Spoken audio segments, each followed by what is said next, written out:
ஏய், என்னாச்சு உனக்கு? நான் ஃபுட்பால் கமெண்ட்ரி சொன்னா எப்படி இருக்கும்னு சொல்லவா? சினிமா நடிகை பானுமதி அவங்க வயசு தான் மிமிகிரி பண்ண போகிறோம். வணக்கம் நண்பர்களே. இன்று நம்முடைய மைதானத்தில் ஒரு சுவாரஸ்யமான போட்டி நடைபெறுகிறது.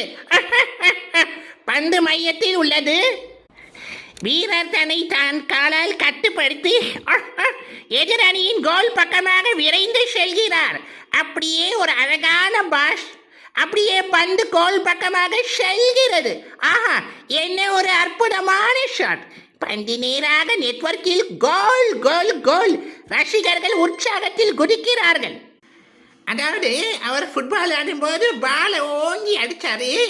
அது பார்த்துட்டிங்கன்னா அதாவது பால் போகிறதுக்கு அவரோட கால் போயிடுச்சு. அவ்வளோ லூஸாக இருக்கிறவங்க ஏங்க ஃபுட்பால் வரணும்னு எனக்கு சுத்தமாக தெரியல. நன்றி, வணக்கம்.